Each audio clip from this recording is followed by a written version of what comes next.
गौर्या सार्धं तदाग्रे पुरविदधगदत्वत्प्रिया प्रेक्षणार्थी सिद्धानेवास्य दत्त्वा स्वयमयमजरा मृत्युदादीन् गतोऽभूत् एवं त्वत्सेवयैव स्मररिपुरभिः सम्प्रीयते येन तस्मात् मूर्तित्रयात्मकत्वं ननु सकलनियन्तेरि सुव्यक्तमासीत्।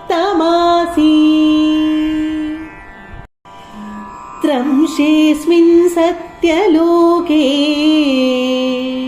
विधिहरिपुरभिन्मन्दिराण्यूर्ध्वमूर्ध्वम् तेभ्योऽप्यूर्ध्वं तु माया विकृतिविरहितो भाति वैकुण्ठलोकम् तत्र त्वं कारणाभस्यपि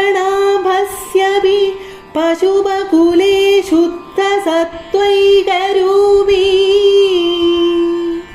सच्चिद्ब्रह्मा त्वयात्मा पवनपुरपदे पाहि मां सर्वरोगा। ശ്ലോകം 9. ഗൗര്യാസാർത്ഥം തദഗ്രേ പുരഭിദഗത ത്വത്പ്രിയേ പ്രേക്ഷണാർത്ഥി സിദ്ധേനേവാസ്യ ദത്വാ സ്വയമയമജരാ മൃത്യുദാദീൻ ഗതോഭൂത് ഏവം ത്വൽസേവയൈവ സ്മരരിപുരഭി സംപ്രീയതേ യേന തസ്മാത് മൂർത്തിത്രയാത്മകത്വം നനു സകല നിയന്തേതി സുവ്യക്തം ആസീത്.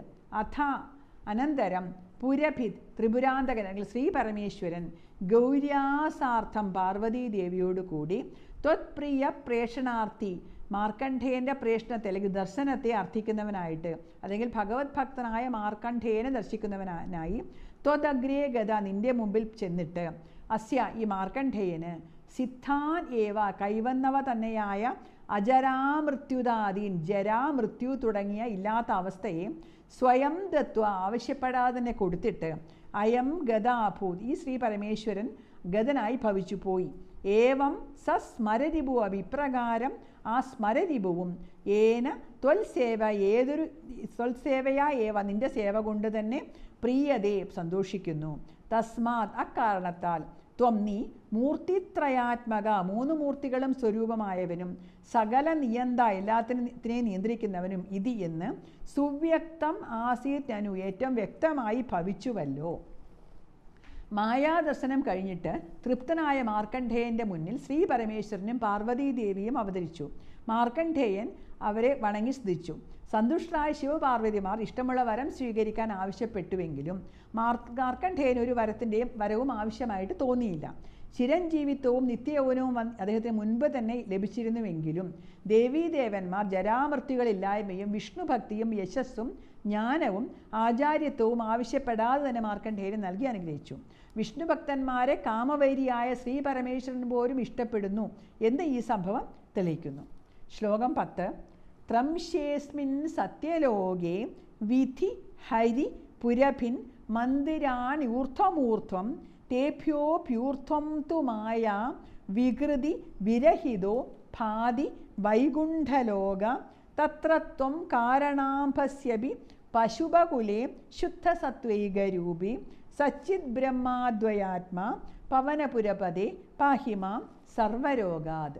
ത്രംശേ മൂന്നംശങ്ങളുള്ള അസ്മിൻ സത്യലോകേ ഈ സത്യലോകത്തിൽ ഊർധ്വം മേലെ മേലെയായിട്ട് വിധി ഹരി പുരഭിൻ മന്ദിരാണി ബ്രഹ്മാവ് വിഷ്ണു ശിവൻ എന്നിവരുടെ മന്ദിരങ്ങൾ സ്ഥിതി ചെയ്യുന്നു. മായാവികൃതി വിരഹിത മായയുടെ വികാരങ്ങളില്ലാത്ത വൈകുണ്ഠലോകാത്തു വൈകുണ്ഠലോകമാകട്ടെ തേഭ്യാഭി ഊർധ്വം ഭാതി അവയേക്കാളെല്ലാം മുകളിൽ പ്രകാശിക്കുന്നു. തത്ര കാരണാംഭസ്യ അഭി അവിടെ കാരണജലത്തിലും ഇവിടെ ഭൂമിയിൽ പശുപകുലേ അഭി ഗോകുലത്തിലും ത്വം ശുദ്ധ സത്വീകരൂപി നീ ശുദ്ധസത്വസ്വരൂപിയായും സച്ചിത് ബ്രഹ്മാദ്വയാത്മാ സച്ചിദാനന്ദ ബ്രഹ്മത്തിൽ നിന്ന് വേറല്ലാത്ത രൂപത്തിലും ശോഭിക്കുന്നു. പവനപുരപദേ മാം സർവരോഗാത് പാഹി ഗുരുവായൂരപ്പ എന്നെ സർവ്വരോഗങ്ങളിൽ നിന്നും രക്ഷിക്കണമേ. സത്യലോകത്തിന് 3 ഭാഗങ്ങളുണ്ട്.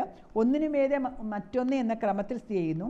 ഏറ്റവും താഴെ ബ്രഹ്മാവിൻ്റെ സ്ഥാനം, അതിനു മുകളിൽ വിഷ്ണുവിൻ്റെയും അതിനു മുകളിൽ ശിവൻ്റെയും സ്ഥാനം. ഇവയ്ക്ക് 3നും മുകളിലായിട്ട് ബ്രഹ്മാണ്ടത്തിന് പുറത്തായി വൈകുണ്ഠലോകം സ്ഥിതി ചെയ്യുന്നു. കുണ്ഠതകളില്ലാത്തതുകൊണ്ടാണ് വൈകുണ്ഠം എന്ന പേര്. ആനന്ദമയമായ വൈകുണ്ഠ ലോകത്തിൽ കാരണജലത്തിൽ വിഷ്ണു ഭഗവാൻ കുടികൊള്ളുന്നു. ഇവിടെ ഭൂമിയിൽ ഗോകുലത്തിൽ കർണനായും അതേ ഭഗവാൻ വിളയാടുന്നു. കാരണാംഭസ്യെന്നോ കാരണജലമെന്നോ പറയുന്നത് അവിടെയുള്ള ആ ജലം പ്രപഞ്ചോൽപത്തിക്ക് കാരണമായതുകൊണ്ടാണ് പുരാണങ്ങൾ ആ കാരണജലത്തെ പാലാഴി എന്ന് വിവരിക്കുന്നു. പാൽക്കടലിൽ കാരണജലത്തിൽ യോഗനിദ്രയിൽ ശയിക്കുന്ന ഭഗവാൻ തന്നെയാണ് അമ്പാടിയിലെ ഉണ്ണിക്കണ്ണൻ. ആ 2 രൂപങ്ങളും ഏകീഭവിച്ചതാണ് ഗുരുവായൂരമ്പലത്തിൽ വിളങ്ങുന്ന ദിവ്യവിഗ്രഹം. ശുദ്ധസത്വം മാത്രം സ്വരൂപമായുള്ളവനും സത്തും ചിത്തും രൂപമായുള്ള ബ്രഹ്മത്തിൽ നിന്ന് അഭിന്നനുമായ പവനപുരവതിയോട് എല്ലാ രോഗങ്ങളിൽ നിന്നും രക്ഷിക്കണമേ എന്ന് അഭ്യർത്ഥിച്ചുകൊണ്ട് ആചാര്യൻ ദശകം ഇവിടെ അവസാനിപ്പിക്കുന്നു.